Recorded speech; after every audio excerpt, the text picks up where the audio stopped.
Hello കൂട്ടുകാരെ, നിങ്ങൾ എല്ലാവരും സുഖമായിരിക്കുന്നു എന്ന് വിശ്വസിക്കുന്നു. എല്ലാവർക്കും പുതിയൊരു വീഡിയോയിലേക്ക് സ്വാഗതം. ഇന്ന് നമ്മൾ ഉണ്ടാക്കാൻ പോകുന്നത് നിങ്ങൾക്ക് കണ്ടപ്പം തന്നെ മനസ്സിലായി കാണുമായിരിക്കും, നിങ്ങൾക്ക് അറിയാവുന്ന കാര്യവുമായിരിക്കും. വേറൊന്നുമല്ല, നമ്മൾ ഉണ്ടാക്കാൻ പോകുന്നത് മത്തിക്കറിയാണ്. നല്ല കുറുകിയ ചാറോട് കൂടിയുള്ള മത്തിക്കറിയാണ്. ചോറിന്റെ കൂടെയോ ചപ്പാത്തിയുടെ കൂടെയോ പൊറോട്ടയുടെ കൂടെയോ എക്സ്പെഷ്യലി കപ്പയുടെ കൂടെ കഴിക്കാൻ നല്ല അടിപൊളിയാണ്.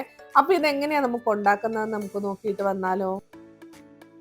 1/2 കിലോ മത്തി നല്ല വൃത്തിയായി കഴുകി ഇതുപോലെ നടുവേ ഒന്ന് മുറിച്ചാണ് എടുത്തേക്കുന്നത്. അത് വലിയ മത്തി ആയതുകൊണ്ടാണ് ഇതുപോലെ മുറിച്ചെടുത്തേക്കുന്നത്.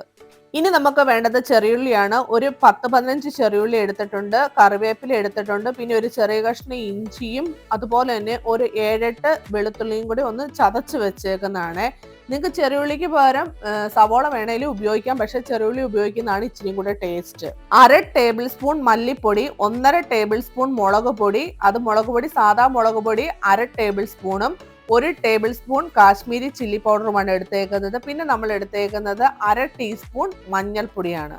കൂടെ തന്നെ കുറച്ച് പുളി വേണം. അത് ഇതുപോലെ വൃത്തിയായി കഴുകിയതിന് ശേഷം നല്ല ചൂട് വെള്ളത്തിൽ കുറച്ച് ഉപ്പും കൂടി ഇട്ടൊന്ന് കുതിർക്കാൻ വേണ്ടി വെച്ചേക്കുന്നതാണ്. ഇനി ഒരു മീഡിയം സൈസിലെ തക്കാളിക്ക വേണം. അത് ഇതുപോലെ മിക്സിയുടെ ജാറിലേക്ക് ഒന്ന് അരിഞ്ഞിട്ട് കൊടുത്തിട്ടുണ്ട്. എന്നിട്ട് വെള്ളം ഒന്നും ചേർക്കാതെ നല്ല ഫൈനായിട്ട് തന്നെ നമ്മളൊന്ന് അരച്ചെടുത്തുകൊണ്ട് വന്നിട്ടുണ്ട്. ഇനി നമുക്ക് കറി ഉണ്ടാക്കാം. അതിനായിട്ട് ഇതുപോലത്തെ ഒരു മൺചട്ടിയാണ് എടുത്തേക്കുന്നത്. ചട്ടി ഒന്ന് ചൂടായി വന്നപ്പോഴത്തേക്കും അതിലേക്ക് 2 ടേബിൾ സ്പൂൺ വെളിച്ചെണ്ണയാണ് ഒഴിച്ചു കൊടുത്തേക്കുന്നത്. വെളിച്ചെണ്ണ തന്നെ ഉണ്ടാക്കുന്നതാണ് നല്ല ടേസ്റ്റ്. എണ്ണയൊന്ന് ചൂടായി വരുമ്പോൾ പിന്നെ നമ്മൾ ചേർത്ത് കൊടുക്കുന്ന ഒരു 1/4 ടീസ്പൂൺ ഉലുവയാണ്. ഉലുവ ഒന്ന് ഇതുപോലെ നന്നായിട്ട് പൊട്ടി തുടങ്ങുമ്പോഴത്തേക്കും നമ്മൾ പിന്നെ ചേർത്ത് കൊടുക്കുന്നത് അരിഞ്ഞു വെച്ചിരിക്കുന്ന ചെറിയുള്ളിയും പിന്നെ നമ്മൾ ചതച്ച് വെച്ചിരിക്കുന്ന ഇഞ്ചിയും വെളുത്തുള്ളിയില്ലേ അതും കൂടി അങ്ങ് ചേർത്ത് കൊടുക്കുകയാണ്. എന്നിട്ട് നന്നായിട്ടൊന്ന് അതൊന്ന് വഴറ്റിയെടുക്കുക. അതിന്റെ കളറൊക്കെ ഒന്ന് ലൈറ്റായിട്ടൊന്ന് മാറി വരുന്നിടം വരെ. കൂടെ തന്നെ ഒരു കുറച്ച് കറിവേപ്പിലയും കൂടെ ചേർത്ത് കൊടുക്കുന്നുണ്ട് കേട്ടോ. ഒരു തണ്ട് കറിവേപ്പിലയൊക്കെ നിങ്ങളുടെ ഇഷ്ടത്തിന് ചേർത്ത് കൊടുക്കാതെ ഞാനിപ്പോൾ ഒരു തണ്ടാണ് ചേർത്ത് കൊടുത്തേക്കുന്നത്.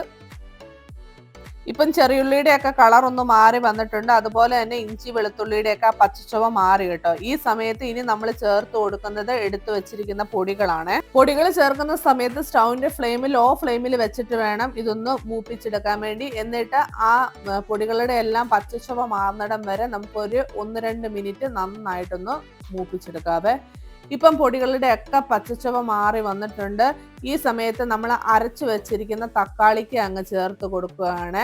അതൊന്ന് നന്നായിട്ടൊന്ന് മിക്സ് ആക്കി കൊടുക്കുക. അതിനുശേഷം നമ്മൾ മിക്സിയുടെ ജാർ ഒന്ന് കഴുകി കുറച്ച് വെള്ളവും കൂടെ ചേർത്ത് കൊടുക്കുന്നുണ്ട്. ഏകദേശം ഒരു 1/4 കപ്പ് വെള്ളമാണ് ചേർത്ത് കൊടുക്കുന്നത്. എന്നിട്ട് അതൊന്ന് നന്നായിട്ടൊന്ന് മിക്സ് ചെയ്തിട്ട് നമുക്ക് ലോ ഫ്ലെയിമിൽ തന്നെ വെച്ച് തക്കാളിക്കയുടെ പച്ചച്ചുവയൊക്കെ മാറി എണ്ണയൊക്കെ ഒന്ന് നന്നായിട്ട് തെളിഞ്ഞ് വരുന്നിടം വരെ ഒന്ന് കുക്ക് ചെയ്യാവേ.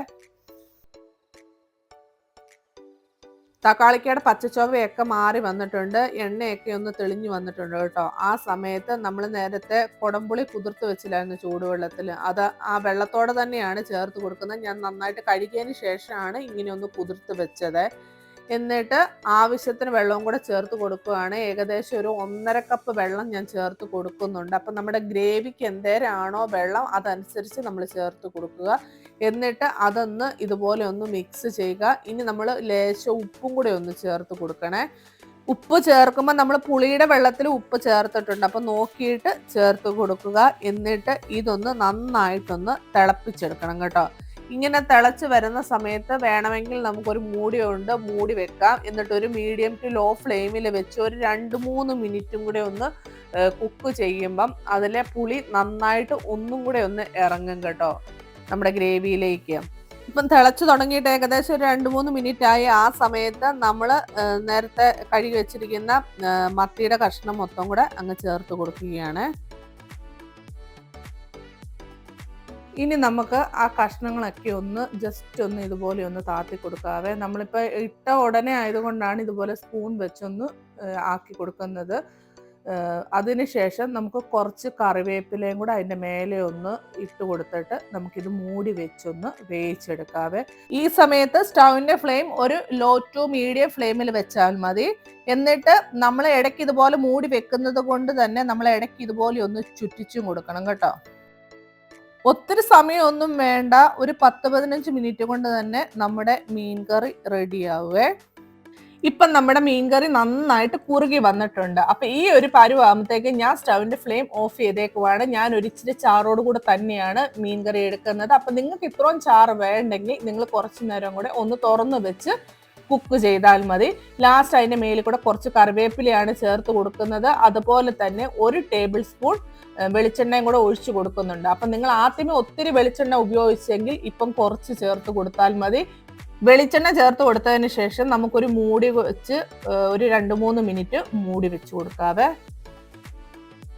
ഇപ്പോൾ നമ്മുടെ അടിപൊളി മത്തിക്കറി റെഡിയായി. നല്ല കുറുകിയ ചാറോട് കൂടെ തന്നെയാണ് ഇരിക്കുന്നത്. ഇത് കപ്പയുടെ കൂടെ കഴിക്കാനും ചക്കപ്പുഴുക്കിന്റെ കൂടെ കഴിക്കാനും അതുപോലെ തന്നെ നല്ല ചൂടൻ ചോറിന്റെ കൂടെ, ചപ്പാത്തിയുടെ കൂടെ, പൊറോട്ടയുടെ കൂടെ, എന്തിന്റെ കൂടെ വേണേലും കഴിക്കാൻ നല്ല അടിപൊളി ടേസ്റ്റ് ആണ്.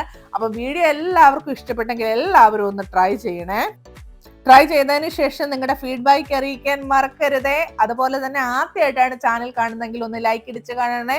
കൂടുതൽ സബ്സ്ക്രൈബ് ചെയ്യാൻ മറക്കരുത്. അതുപോലെ തന്നെ നിങ്ങളുടെ ഫ്രണ്ട്സിനും ഫാമിലിക്കും റിലേറ്റീവ്സിനും ഒക്കെ ഒന്ന് ഷെയറും ചെയ്ത് കൊടുക്കണേ. അപ്പോൾ ഇതുപോലത്തെ അടിപൊളി വീഡിയോസുമായി നമുക്ക് വീണ്ടും കാണാം. അതുവരെ എല്ലാവർക്കും നന്ദി, നമസ്കാരം, ബൈ.